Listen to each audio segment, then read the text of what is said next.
Sportowe emocje pod koszem zapewnia Anwil, sponsor strategiczny klubu.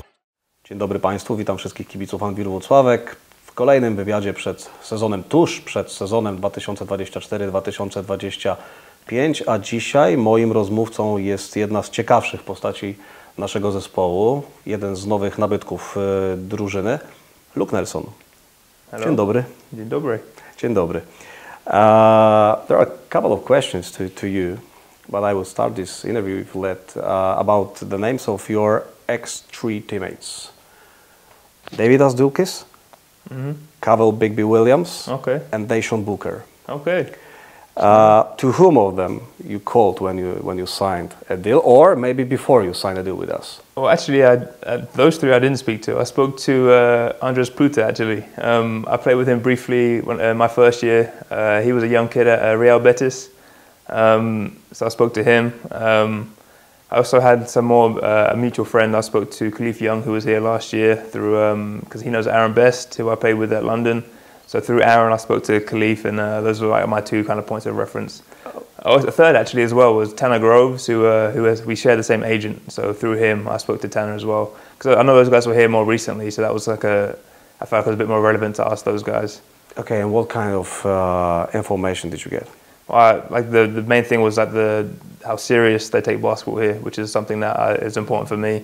To be involved with a club that is aiming for the top, just that kind of that mentality is something that I try to have myself, and to like have the culture of the club be a winning culture where we're aiming for to win. That's the goal. That's like a driving force for me as well. So I thought like we kind of aligned on that, so it was quite attractive for me.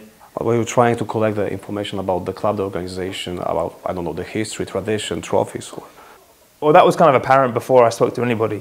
Speaking to my agent and speaking with coach actually before I made any decision, that was very clear to me that the goal was winning. I was more trying to find out just kind of like how the club operates and just a few things around that, and just kind of get the idea of the culture of the club. Whereas obviously, like I said, like I know it was apparent to me before speaking to anybody that this club is aiming to win. So that was kind of set in stone already for me. So I understood that side of it. It was just more about the little nuances of the club that I was more interested in. Okay, when you heard for the first time that Anvil is interested in signing you, for sure you've got plenty of offers, some other offers from many clubs, many leagues. But when you trying to create some kind of hierarchy, which direction should go after the Lions, what was the key factor? What was the main reason you were choosing from? I'd say, like I said before, the culture of winning. That was something that definitely attracts me. If you point out just one the most decisive. Like one thing? Yeah. I'd say it's the winning idea. But obviously that's not everything. I think for me, I felt like coach had an idea for how he wanted me to be involved in my role in this team as a leader on and off the floor, which is something that I feel I can bring. As one of my strengths. I feel like we talked about it before, I feel like I can be quite a vocal guy on the court. I feel like my understanding of basketball is pretty strong, so I see the game developing, and I can help my teammates I kind of get them going as well. So that was something when coach spoke to me that he was seeing me do, and that was something that was like, we kind of aligned on that. So we both see my game the same way, which meant that I had a chance to be myself here, which is something that is very important to me. Wasn't a concern for you that you are going down a little bit from the Euro Cup level, from the Lions to Anvil side to FIBA Euro Cup? I mean, it kind of depends on perspective, really. I don't necessarily think it's a down step. Yes, okay, the Euro Cup is considered a more prestigious league, but playing in Europe Cup and aiming for the top of the Polish league, I think is a solid level to be at for anybody's career. It's nothing to look back on and think and be disappointed that was where I was playing, because I still have a chance to play a European competition, which is always exciting, and to be like considered like one of the best teams in Poland, and to have teams looking at us like this is we're being aimed at, if that makes sense. So and also my role here is bigger than it was with the Lions, so it's not a matter of, for me it wasn't a matter of always trying to like push the level. It was more of like being at the level where I can still be myself and have a big role, and I have an opportunity to do that. Are you talking about the starting five position? Yeah, yeah. Okay. Uh, this for this moment about Anvil, but generally I am much interested in you, and I think our fans will be interested in this period of life, your early basketball stage, let's say. So let's talk about your basketball background, because it's not a common situation. A young fella from, I should say, I think the young lad. That works too. Yeah, a young lad Yeah. from Great Britain, from England, decide to play basketball, not football, for example, not, I don't know, any other British sports, more British. Basketball is not, for sure, it's not, I don't know, among the top 5 in Great Britain. No, I mean, in terms of participation, it is pretty high up, but in terms of like the professional level and these things, it's not quite as popular as. So this is what I'm trying to tell. But Yeah. so generally, what were the key factors you decide to play basketball? Why? How did it happen? Any basketball, let's say, origins? Any basketball perspective in your region? You were born and raised, or? Well, basically, it was my dad. My dad played for many years in the British League. Had some winning seasons that he loves to tell me about, and just in my first few years of life, I was still going to his games, and that was kind of like an early exposure. But as I was growing up, I played all types of sports. I did, football. I played cricket. I did a bit of rugby. I tried everything. Okay. But as just like I felt like with basketball, I felt like I could feel my progression. I felt like month by month, I was learning more, and I was improving more. Whereas football and basketball were my main 2 sports when I got to about 13, 14, 15 years old. But I just really felt like with football, I wasn't quite, making the leaps and the improvements that I was with basketball. And feeling that progression is quite addicting. Like feeling like you can see yourself like better and better. Yes, you get like week by week, month by month, you can see yourself building. You understand everything a bit more. And also with basketball, I was playing with the national team, like under 15s level, and I was really comparing myself to people across the country. Whereas with football, because it's so popular and so competitive, I was kind of everyone plays probably. Exactly. Yeah. So I was only seeing like the regional. I was only seeing myself against someone in the next county, if that makes sense. Whereas I could really see how I was compared to a lot of players across the country in basketball, and I could really see that competitive level kind of got to me a little bit. I think just seeing where I was compared to the other guys, like from London, from Manchester, from all these other places in England that I'd never really played against. And just feeling that, like I said, feeling that progression really helped me, like, kind of put that fire under me a little bit, just to see that, like where I'm at compared to this guy, compared to that guy. And that was more addicting than because I enjoyed football. Like all my friends, I played with my friends locally, but just feeling the improvement really kind of drove it home for me. Okay, but wasn't it a little strange for your friends, your family, that you were playing basketball, not football? Well, for my family, no. We're very much a basketball family. Right. Like I said, my dad played for a long time. My sister was playing and is now so coaching. Not only your dad, okay. Yeah, so we're very much a basketball household. But in terms of my friends, like I feel like my biggest friendships came through basketball. That was like where I kind of found like that like mutual kind of understanding of what we're trying to do. And so for me, basketball was normal in my weird little bubble in England, which isn't common. But for me, it felt natural and normal. So yeah. Okay. Yeah. So as a guy who was growing up in a general basketball environment, at the age of 18, you decided to go abroad, to go to the States, to the home country of basketball. How was it for you to when you finally landed in this new circumstances? I would say it was weirdly easy, because also I should say as well, when I was 16, I left my hometown. I moved to another town that's about 3 hours drive away from my hometown, and that was a struggle, being away from home for the first time. So it was 2 years before the CSCA adventure, right? So in England, you finish secondary school at 16, then you have like an intermediate. We call it college, but it's like it's a 2 or 3 year program before you go to university. So for those 2 years, I went to another club, which gave me a chance to play in the second division, so the BBL, and then it's the EBL, so it's Division 1 technically, but it was the second professional league, semi-professional. So having a chance to play there was like a big driving force for me, but it also meant having to leave home and stay with like another family, and that was hard for me, at 16 to leave home and leave kind of the safety bubble of being at home with my friends there and everything. So I kind of went through that withdrawal of leaving home 2 years prior.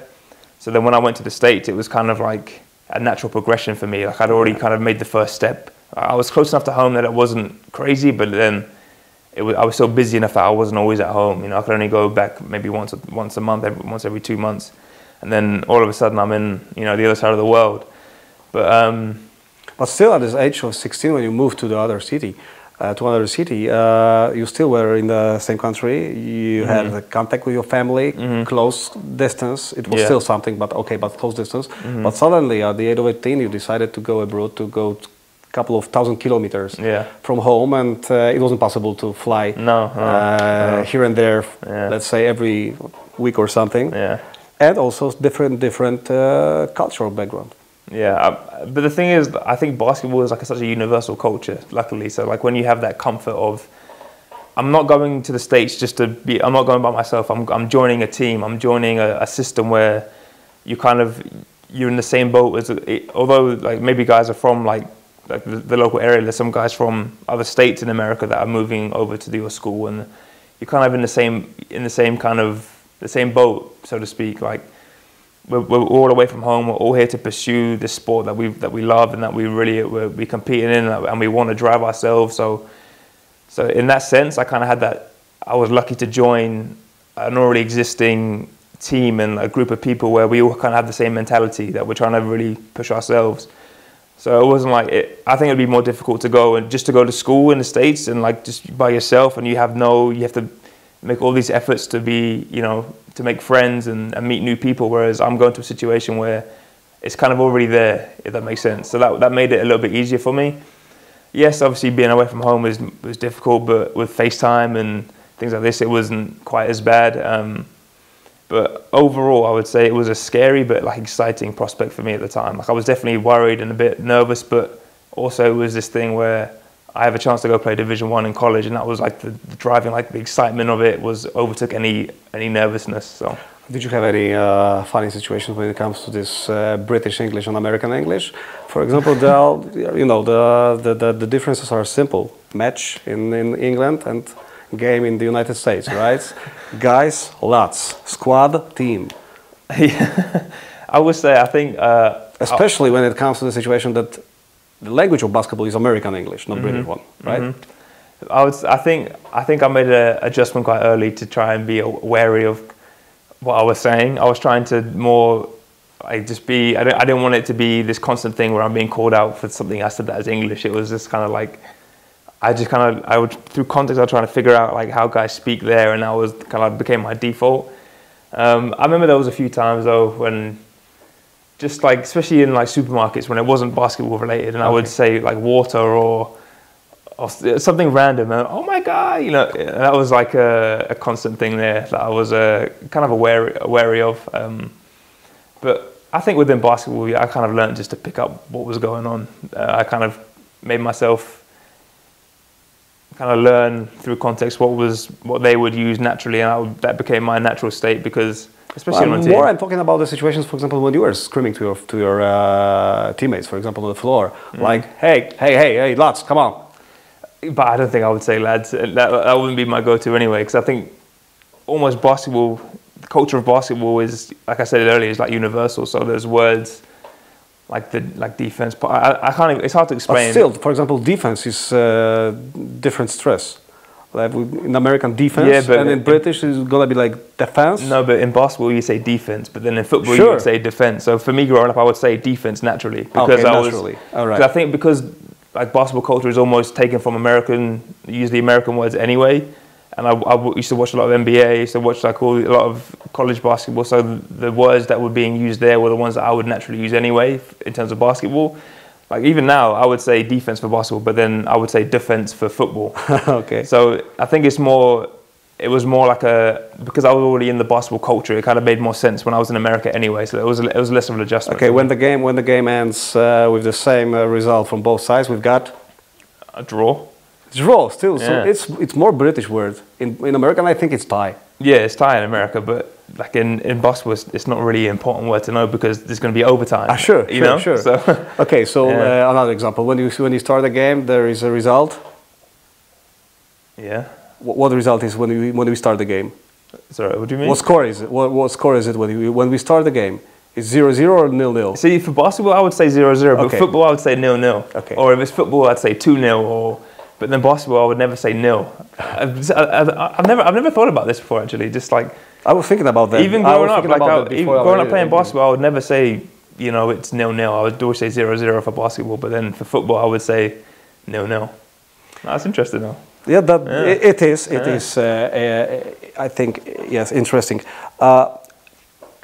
When you moved there, could you see any difference when it comes to basketball right now? Any difference between your basketball you were used to in England, from what you started to experience in the United States?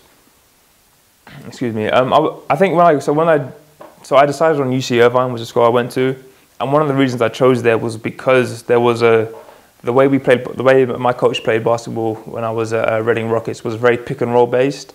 And UC Irvine was quite pick and roll based. So that was like a natural progression for me, whereas there were some other schools that I was being recruited by before I decided on UC Irvine that were a bit more motion based and a bit more like just off the ball movement, whereas I'd been working for so long on pick and roll. I wanted to use the things that I've learned in college, and one of the reasons I went to Irvine was because there was a similarity in terms of basketball philosophy.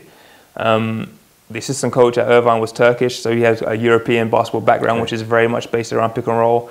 And that's what I've been learning for the last, 2 years while I was at Reading.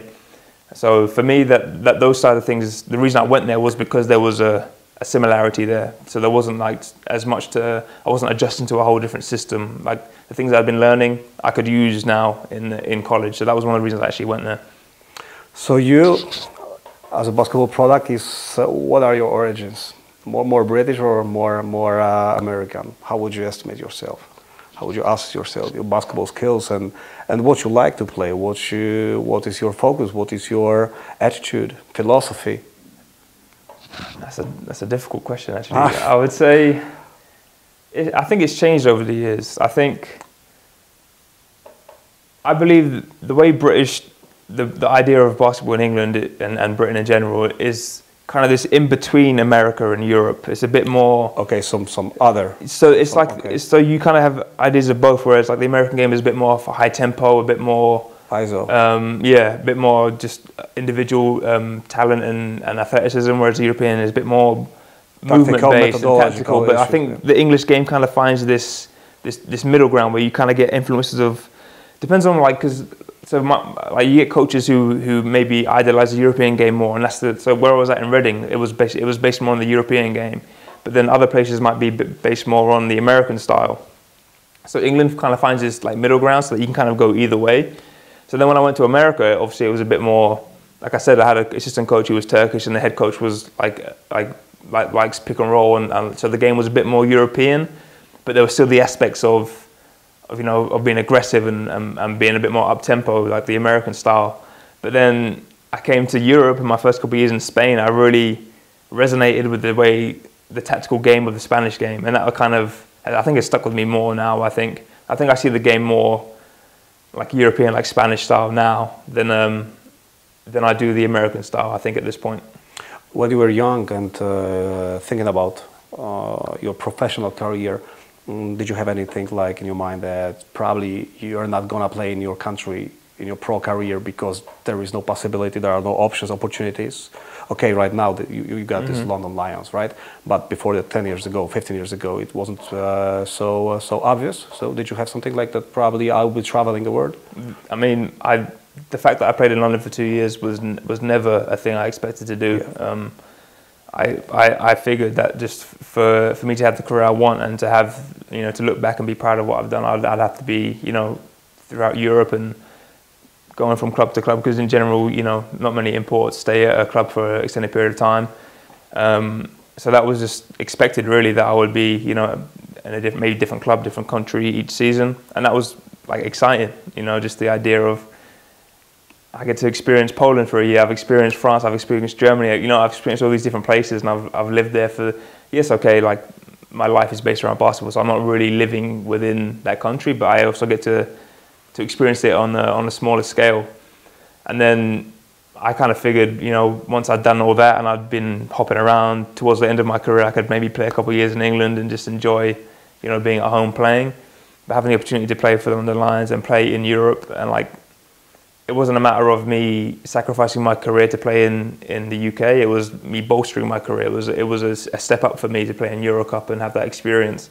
It was special, but I kind of have a healthy skepticism in general. So I wasn't reliant on that. I wasn't expecting this thing to carry on for the rest of my career. I was always prepared to leave London or the UK and play elsewhere, and here we are.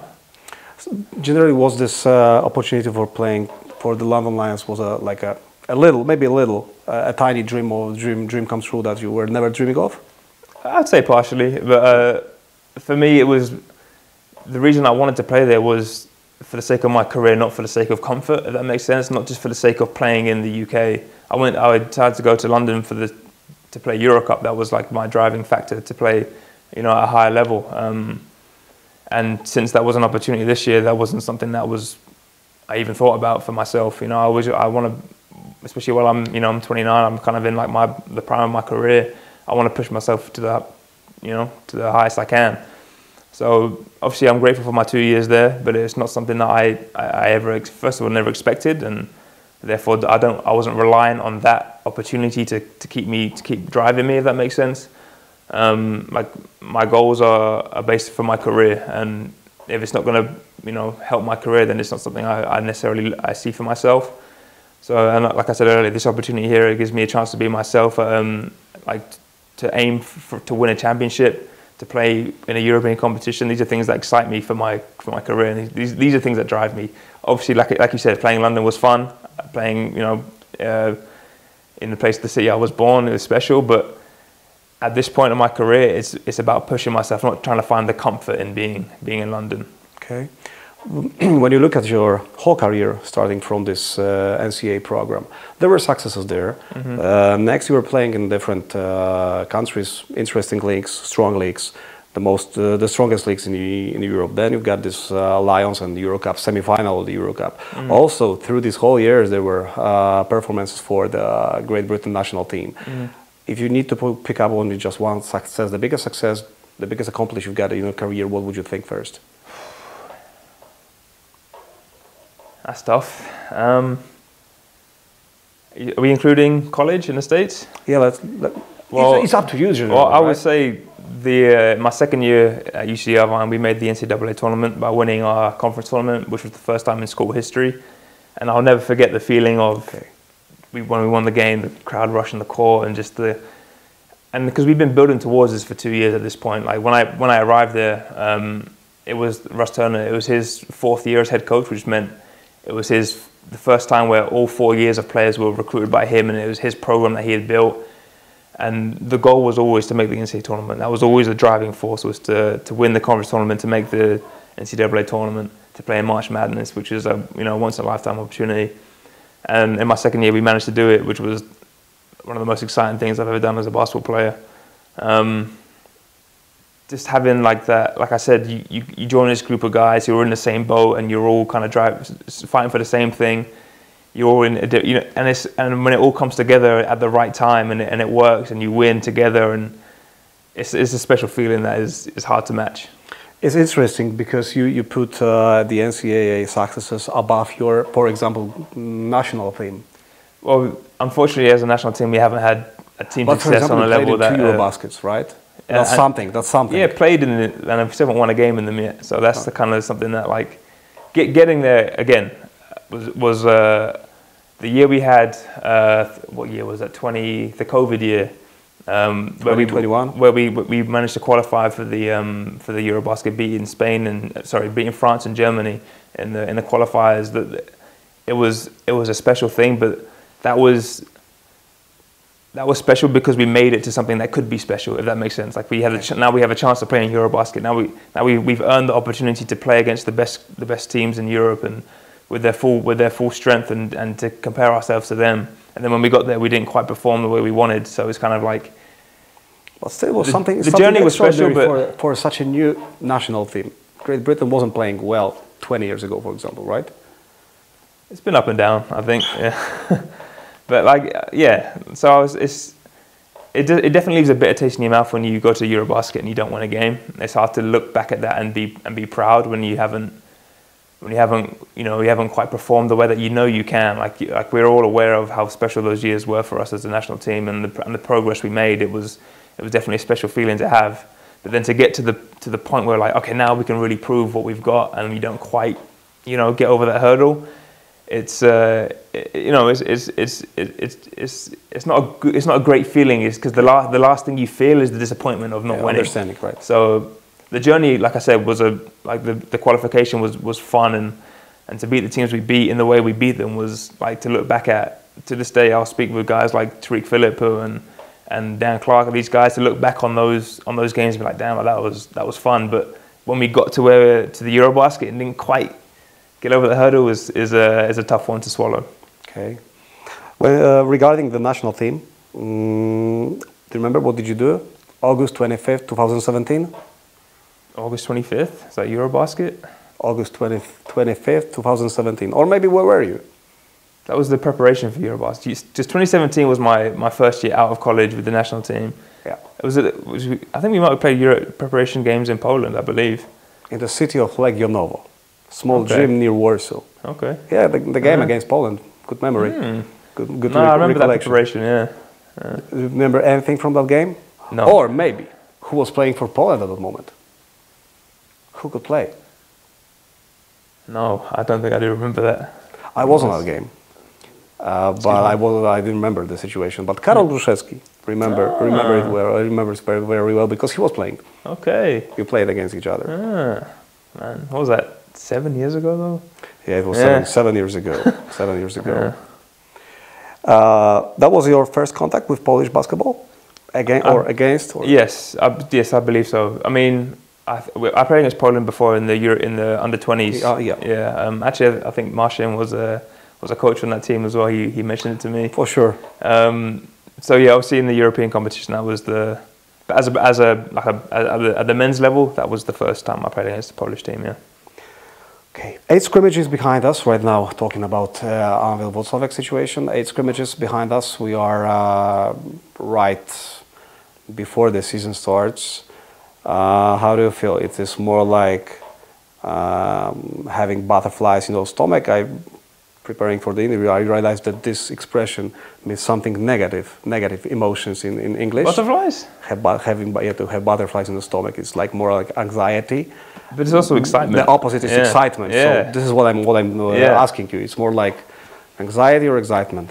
There's definitely more excitement. I feel like the way we've prepared so far, in the games that we've had, we've seen our ups and we've seen our downs. We've seen what we need to work on, and we've seen, what it is that makes us win the games that we've won. We've had some games where we didn't play so well, but we've still won, and I think that's a sign of a team that to win on your bad days is a sign of a good team, I believe. So we have to take those things, take the negatives that we've seen, and work on them to make sure that they don't show up as much. But then also take the positives and say, okay, look, we play well when we do these things, and make sure that these are things that we really focus on and that we implement in every single game.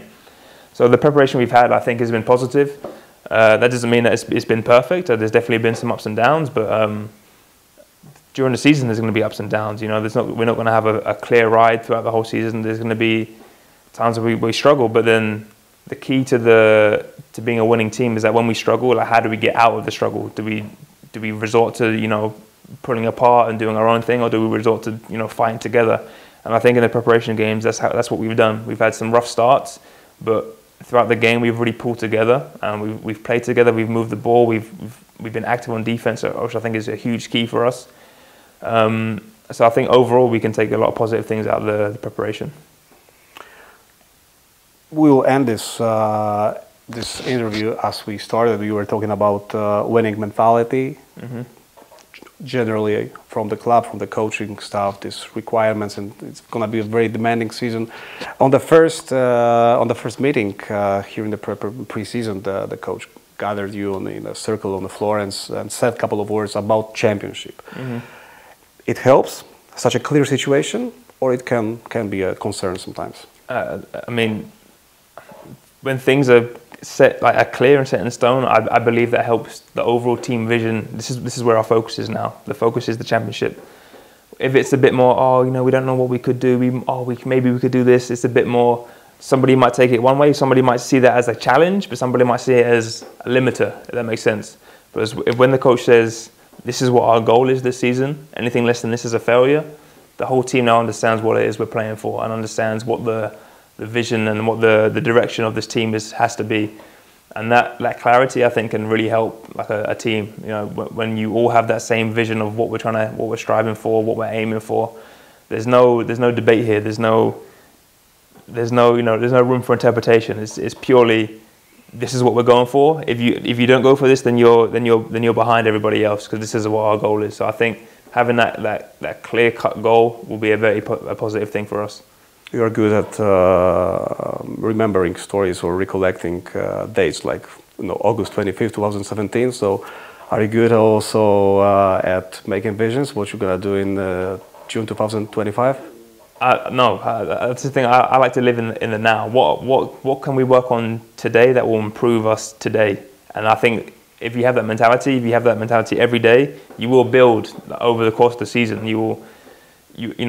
By the time playoffs come in May, like we weren't thinking about it now. We're thinking about what are our problems now? How can we fix them? What are we doing really well now? How can we keep doing these things really well? And that on a weekly and a daily basis, I believe will help us grow to the point where when playoffs come around, we'll be ready. We'll be ready. Absolutely. Thank you so much. Thank you.